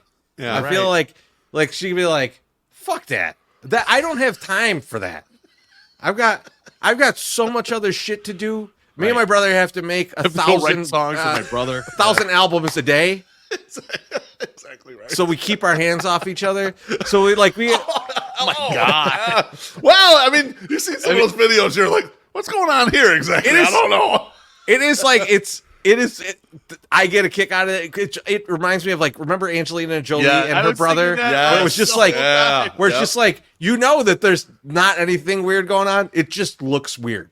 It just has like such a weird vibe to it. And like, I mean, good for them if it happened. I don't know. But no kink shaming. But yeah, I think Billy, like, I just feel like, yeah, I feel like she could like say that straight faced in an interview too. Like, no, I don't shave my shit. Like, what the fuck? Why would I? Like, and then everybody would be like, oh shit, that's true. Why should she? Why should we anyone? ask that? That's dumb. We shouldn't ask that manscaping business go out of business. Those ad reads Might already they're be. not read. To be honest, It might be. I don't Yeah. know. The People are like, comments- you can use any other shaver. It doesn't The really comments matter. are super opinionated about this one. Sammy Davis Jr. 5K 10,000%. Jackie Treehorn unquestionably. John Carney unnatural, so she can stroke it lovingly with those press-on nails. Tadahito crotch, yes. Legs and armpits, no. Well, we were doing That's a good crotch point. only, so I didn't put this in the notes, but our guy CJ says Taylor Swift. What do you guys think? Oh, Yeah, that's it. I mean, like, that's a cleaned up situation. oh That's- yeah. that's Totally trimmed down. Yeah, There's that's what like- I would think too. She's very well like- manicured. There's overall. 3 people. There is that a take level care of that. like neatness about her whole persona, so I think that that goes in there. She likes to be That never clean. thought, so. Yeah. Yeah, so that's my last call. I apologize. It's kind of First fucked call. up. That was but I your wanna- first call. Oh, my first call. Yeah, I apologize. Yeah, that's bad. Yeah, we're only halfway through the show. Yeah. Hey, sure, easy. Guess what time it is? Time to pay some bills, man. I can tell you all the reasons why Mazda of Orland Park is the best place to buy your next car. But why not let an actual customer tell you about their experience? 10 stars. Showroom was immaculate. No hard sell tactics. No hurried sales pitch. Very positive experience. Eric and John were professional, courteous, knowledgeable, and have outstanding customer service skills. Highly recommend this dealership. Want more? Here you go. Excellent customer service from the moment I stepped out of my car and up to the waiting room. Car was serviced and washed in half the time promised. Would highly recommend that Mazda owners consider going to Mazda Roland Park for their next maintenance check and service. Mazda Roland Park, home of the Zoom Zoom Nation. 8910 West 159th Street, Orland Park. 708-444-3200. Zoom Zoom. All right. Guys, it's time for a little White Sox talk. And we got Beef here. Beef's going to help us out. He's going to take us through Jerry's letter. Beef, I'm going to hand it off to you while I drink some of this Wild Turkey 101. I love it. I love it. Sounds lovely. So here's the exercise, boys. Jerry Reinsdorf put out a letter to all the fans, much maligned on Twitter. But I really want to get your guys' take on it. So what I'm going to do is I'm going to read excerpts, paragraph or two paragraphs straight. And I want to get your guys' thoughts on what he really means by what he wrote in these things. So I'm going to start off with the very beginning of the letter. And I'll put it up on the screen for the YouTube viewers. Jerry Reinsdorf says, to White Sox fans, by all measures, our on-field performance this season was a failure. As the leader of this organization, this is ultimately my responsibility. There are no excuses. I want to thank you for continuing to support the team throughout what was an embarrassing season. You all deserve better. This season's performance was completely unacceptable, and the varying reactions and emotions from our fan base are completely understandable. My Sox Summer, what does Jerry Reinsdorf really mean by what's written there? What does he really mean? He really means that. I mean, you can put it back up. He believes that like, yes, this season was horrible. There are no excuses. And it's ultimately his responsibility. And he says all these words just to say, but I really don't give a fuck. Like, I don't even really care. Like, there's at no point in here does it say there's no excuses, but there's also no solutions. Like, he doesn't give you any type of hope that he's going to be doing something to remedy any of these problems in this first opening paragraphs. Like, he's just saying, hey, listen, all your feelings are valid, but, they're valid, I guess. Treasy, what is Jerry Reinsdorf really saying here? So this reminded me of a famous presidential speech that I'm gonna quote here. I think I got the exact quote, so I'm gonna go with it. It goes, "Shit, I know shit's bad right now, with all that starving bullshit and the dust storms, and we're running out of French fries and burrito coverings." Like, I mean, like, this is like, it is President Camacho. It is a nothing statement. It's a nothing statement. Pull it back up, Beef. You got it. He writes in here, as the leader of this organization, that is ultimately my responsibility. He's taking responsibility for this, but he's not, because this is the equivalent. He don't give a fuck of when the starting quarterback, like an Aaron Rodgers level starting quarterback, is out there and goes, "My bad." Who gives a fuck? No one's taking you off the field. Like, if Tyson Badgett was out there and says, "My bad," that's kind of meaningful, right? Like, because you're like, they're going to get him the fuck out of there. No one is getting Jerry the fuck out of there except the fucking Grim Reaper. So, like, there's no actual responsibility to be taken here, even though he's just saying the fake word of, like, it's ultimately my responsibility. But ultimately, I don't give a fuck, because it's not. I don't care. Ultimately, I'll use ChatGPT to write a letter to you guys and hope you forget about all this stuff. Hey, what are the things I need to say to make them think that I care? Oh, okay, yeah, I'll put them in there. Let's put this out here. Let's get to a drink real quick. Jerry O'Sullivan says he really means Beef. Congratulations on winning the steak bet. Thank you, Jerry. Appreciate you. Cheers, I appreciate your suggestions too on what we should order at the steak dinner. I'm gonna pull those up when Josh and I go out. Thank you. Real quick, John Carney says Jerry definitely keeps it waxed. I agree with that. It's keeping it tight there. He lights his matches off there.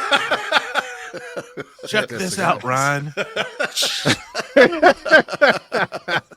That's why Kittle sticks around. Has Jerry ever used his dick to light your cigar? He has with me. Got this ring. Positive. Excerpt number 2. And this is from Jerry's letter. While embracing new ideas and outside perspectives, we will do everything we can to fix this for 2025 and the future. This will include further development of players on our current roster, development within our system, evaluating the trade and free agent markets to improve our ball club, and new leadership for our analytics department, allowing us to elevate and improve every process within our organization with a focus for competing for championships. In fact, change has already been happening in our baseball operations group throughout the past year. We named general manager in 2023 Chris Getz, and his staff immediately began conducting a top-to-bottom evaluation of our existing operations.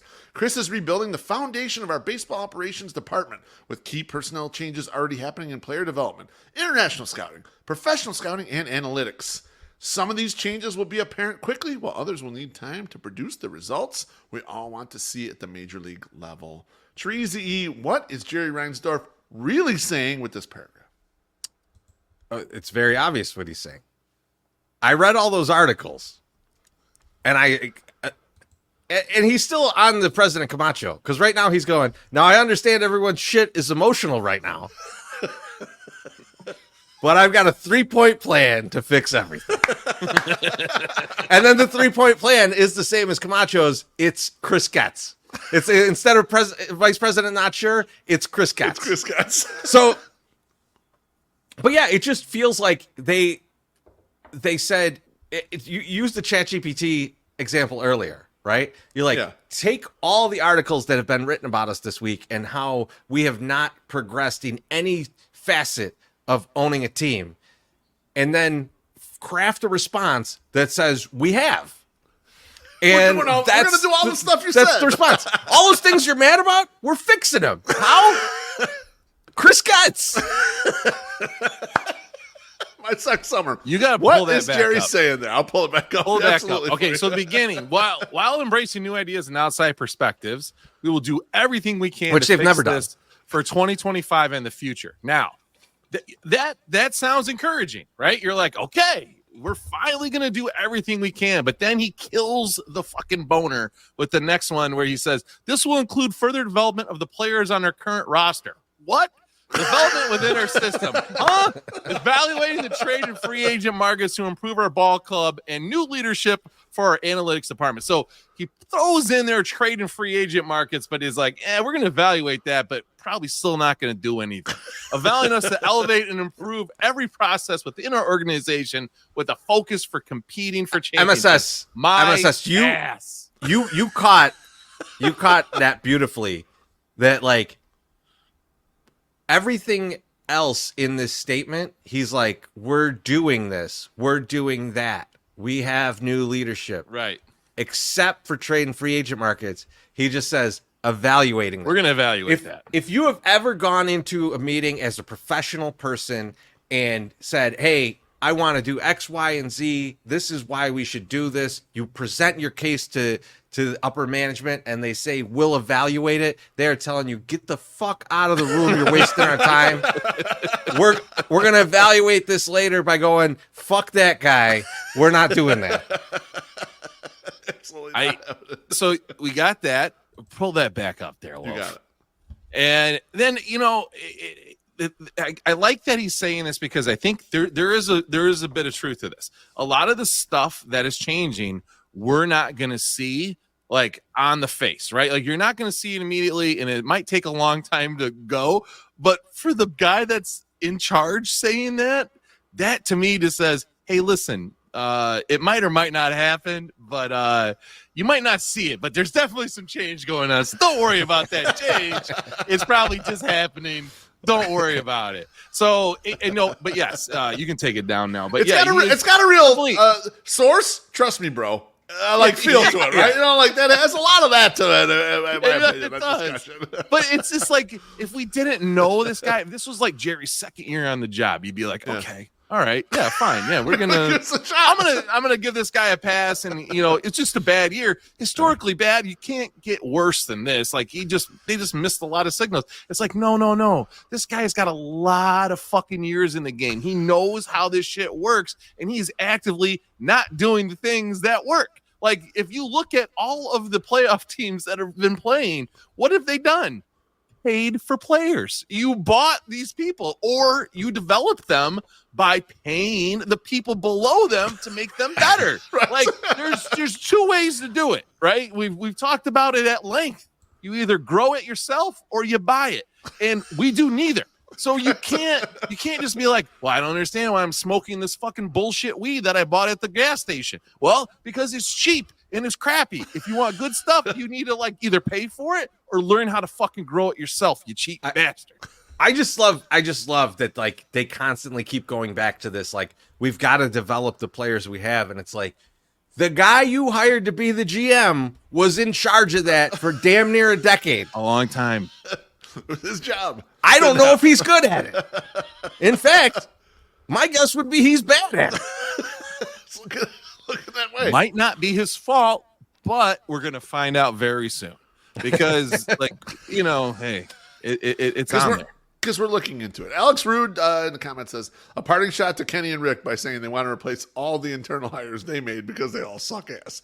Yeah, there's been shots the second half of the year by Getz and everyone else in the organization really shooting daggers at the last group. It's been, which they for should. me, it's been enjoyable because that group fucked up a lot. They did it, but it's good, but it's only good if it's true. It's only good if you actually fix it. You actually do better than they do. In 5 years, we're going to know if you fucking did something right or not, like in change. Absolutely. Or 2 years. And trust us, we have all the time in the world because we're not going to. We'll be here. We'll be here and we'll be drinking. We'll be here. Excerpt number 3 from Jerry's letter. Our organization's most important decision in the coming months is to evaluate and identify a new manager and leadership voice for this organization. Chris is well underway with this search. He has identified the key attributes and preferences for our next manager and has already begun an exhaustive search with a wide range of candidates to lead the White Sox in the clubhouse and dugout. My Sox Arm, what is he really saying here? Listen, this is terrifying. Everything about this is terrifying. And what it speaks to me, this is the one that I can read right through. We've already decided that Grady Sizemore is the next manager, so don't even worry about us doing anything else. Chris already looked at all the available people. They all said no. So you're getting Grady Sizemore, so just calm the fuck down. Girls, you'll be celebrating. You'll be happy, but that's who's going to be there. I'm with my Sox Summer here. Like this just all this feels like is that they learned their lesson from last year of just outright going like, oh, it's Chris Getz is the new GM. They're like this Jerry, the way Jerry could have written this, to be like truly honest, is like, trust me, dude, we looked everywhere, especially at black dudes. I assure you, black dudes were included, but we ended up with Grady Sizemore. That's his statement. Hey, first of all, Grady Sizemore's half black, so that's okay. So he's kind of covering. He gets the job done there. Okay, yeah. So he's both, right? Like he's number one minority manager.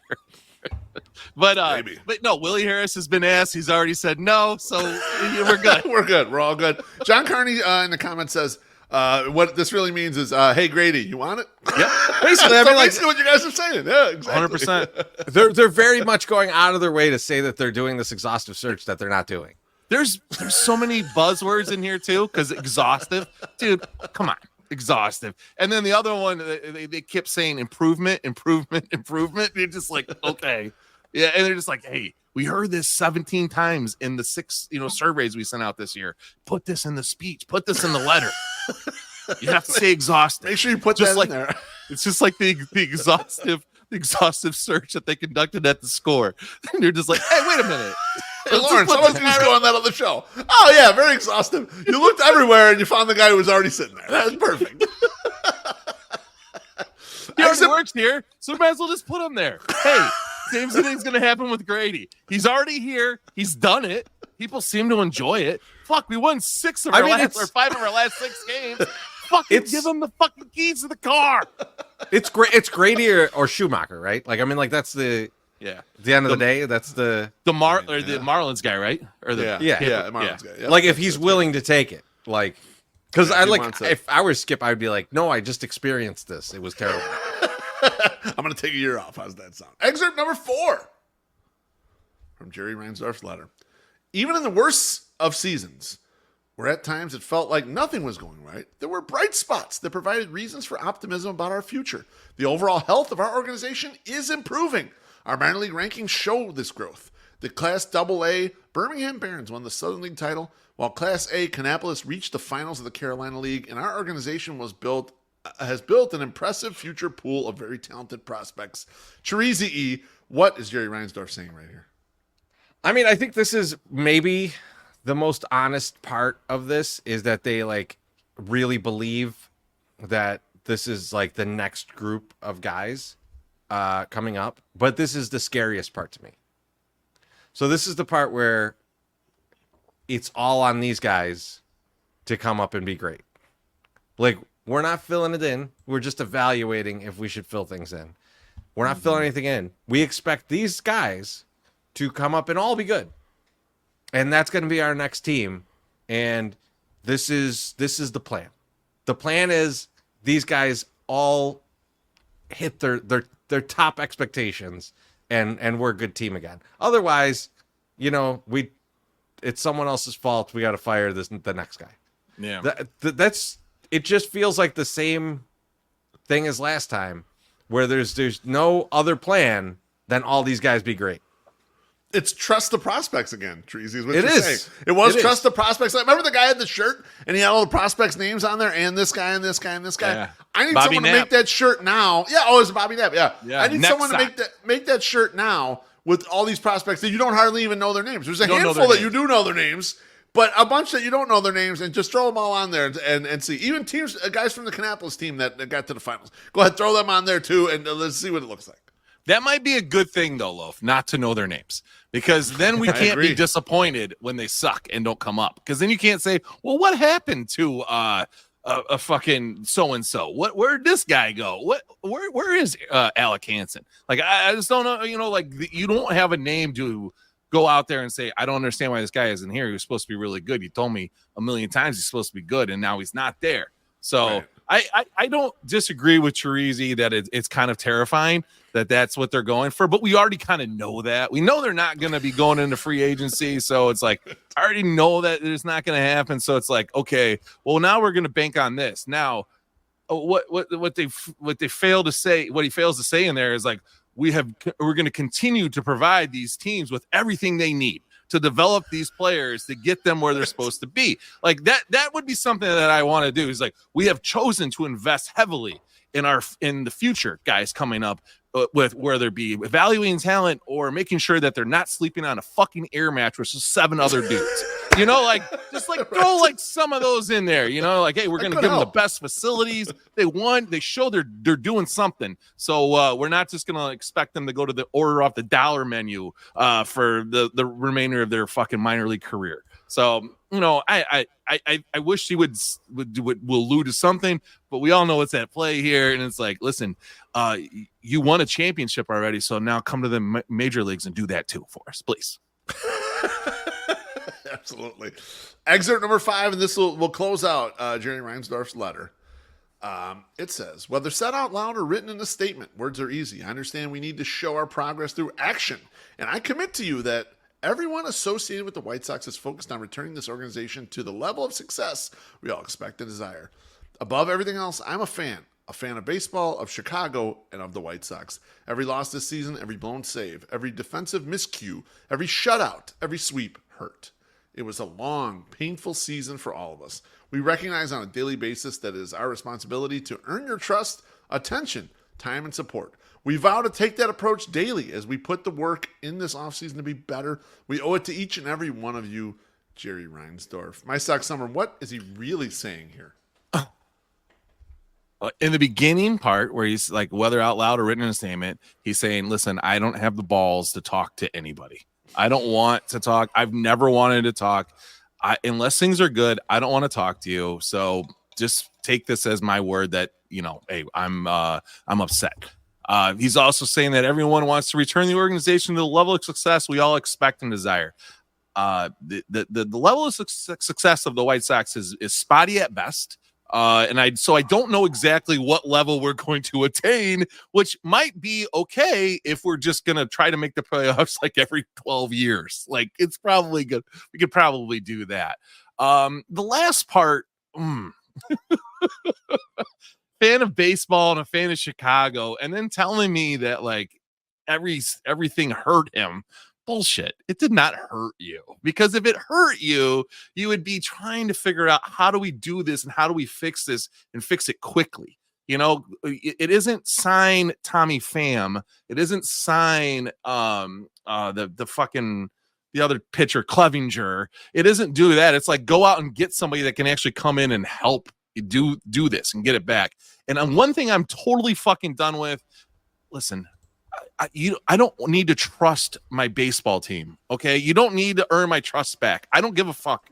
I just want to go to a baseball game, drink beer, and watch a team that's like marginally competitive for the most part, and like put up a 500 fucking record. Okay, you don't need to. I don't trust you to win anything. I'm not like need to put trust in you. Okay, stop saying that. I'm tired of hearing that, because you're not going to do it. You're not going to show something. You're not going to do something that makes me go, oh, I fucking trust you now. I didn't trust you before. Now I trust you. And, like, trust is for like friends and family and kids and all that shit. I don't trust my kids either. But like, it's just like fucking, you don't need to continually tell me I need to earn back your trust. I don't give a fuck. Put a good team on the train. Do it dirty. I mean, be bad, cheat. I don't give a fuck. Put it out there. I don't want to trust you. I just want you to have a fucking team that wins. Okay. I love it. That's it. That's all for me. Treasy, what do you think Jerry Reisdorf was saying with this last? I love everything MSS said. I'm just going to say that these last two paragraphs and that sentence, not for us. That was not to the fans. That's him going, you know what? I'd love to win. I would love to. I'm a fan of baseball and of Chicago. But Governor Pritzker, I need money. I need a new stadium. I can't sell tickets. $4 billion. I need $4 billion, please. That's just it. May I have money? Treasy, can you imagine the letter that gets written and sent down to Springfield? It's like, I understand that our we are in dire straits. 21 games. I understand that our attendance numbers are in the shitter, but if you look at the last 5 games that we played, we're back in it. I think it reads more like King Jaffe Jaffer. We are in dire straits. Please send $4 billion American dollars. You lose King Jaffe Jaffer and fucking the Big Mick. You lose them in the same fucking man 2-week period. Yeah, no, that's brutal. I mean, my God, actually, you better watch his shit. John Amos died back in August. Oh, and really? That release, the family didn't even know that he had passed away. There was like some weird situation around this. Yeah, there's like it's a developing story basically. Like that tweet though. Did he get killed by the pussy? That's the tweet you're talking about. Yes. Yeah. Maybe he couldn't move after it, allegedly. Holy fuck! Who tweets that? Who the fuck tweets that? Girls that got good pussy, man. Keep it clean. You motherfuckers are throwing me off. The comments, they want to sound off on this last paragraph. HBIC says it's Jerry saying, fuck the fans. Tanahito says, after hearing Beef read this, I feel he could read children's books on tape. Very soft inflection. Thank you, my friend. I appreciate that. A little too nasally for me. John Carney says, just be sure this gets released in the middle of the Bears game. I mean, that's the part. I saw that on Twitter. So People weird. were mentioning like, oh yeah, put it out during the Bears game so no one will notice it during the last game of the season. Absolutely. Chicago White Sox burner says Juck Ferry. Yeah, I mean that's and then JT says this entire statement translates to Jerry won't be at Sox Fest. Well, probably listen, not. Yeah, it's probably he's not gonna be. He'll be at the after party with us though. There's no Like, way. yeah. It's gonna be an interesting Sox Fest because if any of these rumors that have been told to me are true, it's gonna be an interesting Sox. Yeah, that's all I gotta is. say. Yep, that's all I gotta say. Jerry's our closing act. He's going to do a DJ set after us. Dude, Jerry would be a killer DJ in the 1930s. He'd probably have been really good. Like it's on a like, fucking Victrola. Get out your squeeze box. Let's go. Jesus. Holy shit.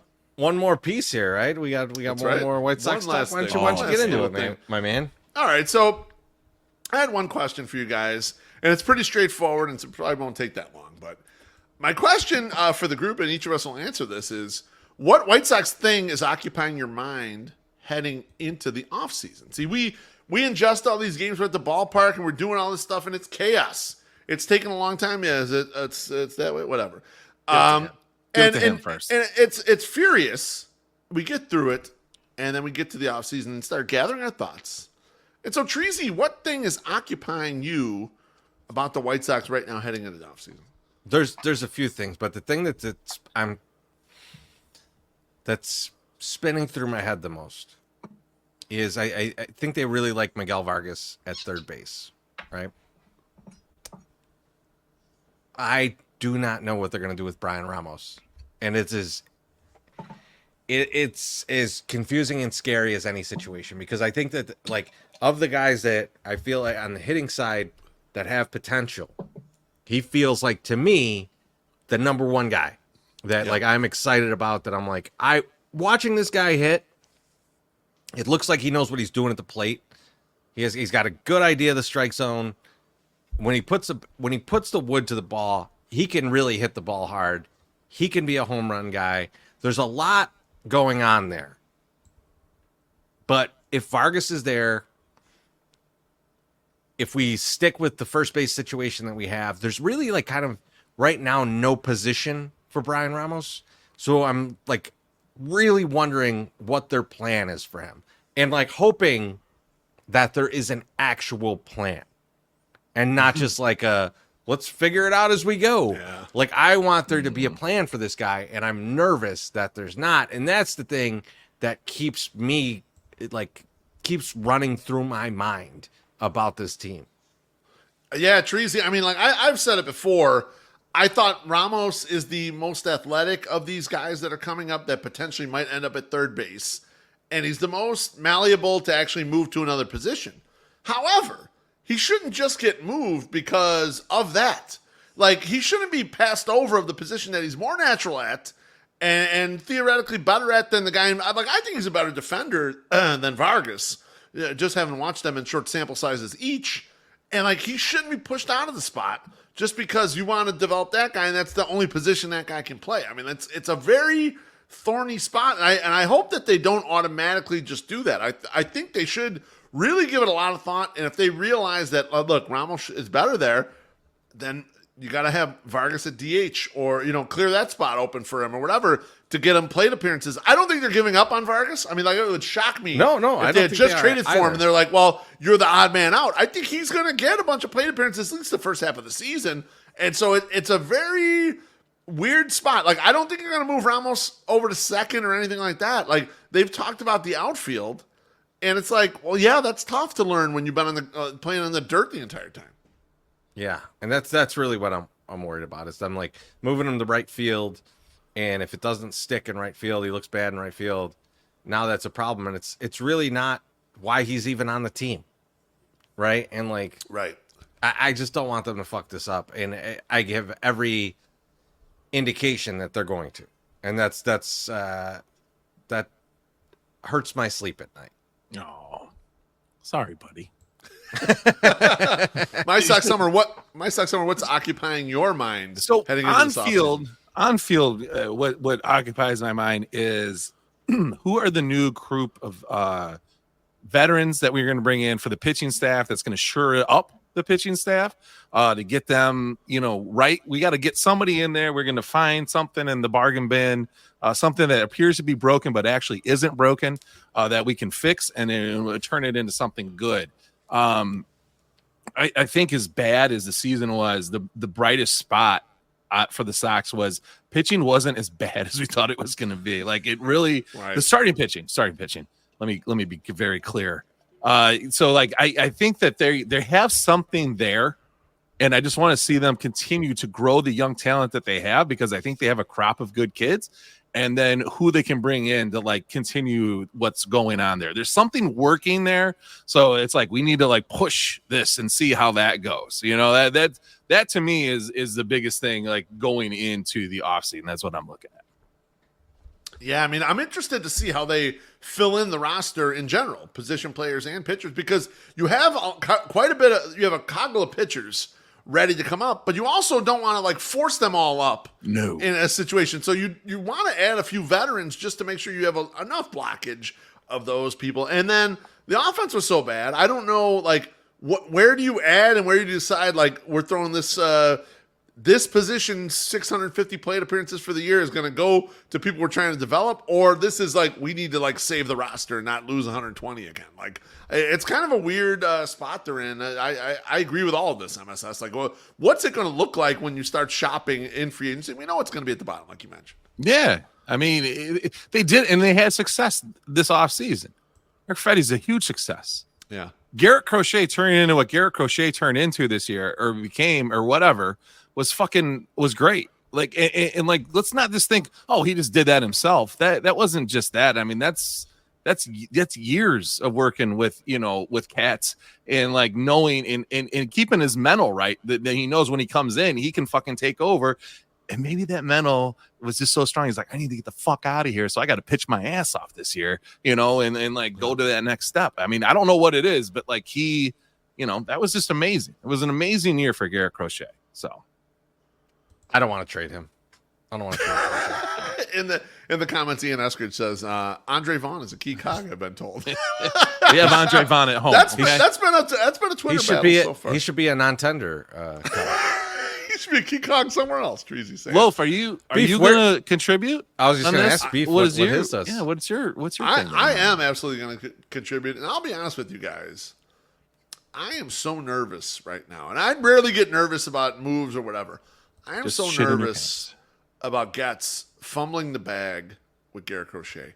I'm nearly positive that they're going to trade him, but the trade so far, and some of it is the climate. Some of it's the climate of trading good players. You can't just grab the Baseball America list or the MLB pipeline and say, you got the 12th best prospect in Major League Baseball and the 74th and then the 103rd and like, oh, it's a good trade. Trades like that are very rare now, and you don't get those real high-end guys. So really what you have to depend on is your team evaluating really young prospects on other teams. And that scares the shit out of me, basically, with the White Sox because they've never been good at that. And, like, you watch the Eric Fetty trade, and a lot of people had a lot of opinions on that, but part of the key, two key guys in that are 19 years old. And some people love those guys, and other people were like, well, they're up the middle players, but they're not shortstops, so, whatever. They're not going to be that great. And, like, a lot of this concerns me. And when I started looking at prospects a little bit, I'm going to be honest with you guys. I don't want him going to the Dodgers. I don't want him going to the Padres. And it shocked me, but I looked at the prospect list. Unless they're trading someone off the Major League roster, I don't want him to go to the Orioles either. And I started realizing, like, it is tough out there to find, like, we want bats. We need bats to come back for Garrett Crochet. You thought he was under pressure when Fetty got traded to get bats, and they got 3 bats. We don't know if any of them will be good. But Garrett Crochet has got to bring back an impact bat, probably 2 impact bats for this team. They really need it desperately. And I'm just terrified that Getz is going to fumble the bag on this, boys. I'm with you. I don't want him to be traded. Like, I look at the situation and go, you can have a reasonable starting 5 if Garrett Crochet is at the top of that rotation. Yep. And when you take him away, it becomes much weaker, right? Like, so keep him there. Yeah. Fill in, get 1 veteran in there. And now your rotation is fine. And then get some bats. And you know what? I know they want to field well. Give me fucking Dan Uggla at second base. I want someone who could hit 20 home runs at second base. Get rid of Vaughn and Sheets and get any free agent first baseman. Give me fucking Josh Bell and Carlos Santana. And that's your first base and DH. Like, these are things that you could do, and they're not expensive. Right. They're not expensive things. And you can have, and this is wild, a functioning Major League Baseball team. Sounds like a lot to ask. I'm not saying a division winner, but I'm saying a team that you go to see and you're like, we might win today. A team that when they're up 3 runs in the 5th inning, we're not all getting out our phone and betting against them in the live line. Man. It's a dream, I know. I don't want to do that. I think we get there pretty easily. And keeping Garrett Crochet is at the top of my list to do that. You know what you said there, Treasy, and this is why I have a like maybe undue faith in the pitching staff and the like our pitching area, is because we could have said the same thing last year. Like, don't trade Dylan Cease, because if you have Dylan Cease at the top of your rotation, you still have a thing. And now we're a year in, and you're like, as long as we have Garrett Crochet, a guy that only pitched like 200 fucking innings the 2 years before, like, we're gonna be okay, you know. And so like, it's odd, and it is fucking just bananas to even think like, dude, like, we just lost 121 games, but like, starting pitching doesn't look as bad as we think it could be. You know, Right. like, that's just nuts. It's just nuts to even say. It's just crazy, man. That's on drug shit. That somebody thinks that on drugs. Like, it's just crazy. Bell made 2.5 this year. He'll want 5 to come here. Yeah, that's less than we're gonna have to pay Vaughn in arbitration. Yeah, according to MLB trade rumors, they projected it, and it's over $6 million. Like, that's a lot of money for Vaughn for his production. You know. Before we do last call, or not last call, before we do thank yous and GFYs. Let's do last call. Let's do. There's one thing I want to talk about that's off the field that I'm going to be paying very close attention to this offseason. And you know what that is? What's that? James Fegan and Sox Machine. I need to know what's going to happen here. What is going to happen? This one we're going to be tracking. We're going to be tracking. Is James Fegan going to resign with the young guys? Or is he going to go off and test the waters of free agency and go and sign with the majors? He's already been rebuffed by the Athletic, okay? You know, so we don't he's probably not going to go back there because of pride. I understand that. But you got the Sun-Times, you got the Tribune, you got he could be an afternoon guy at the Score.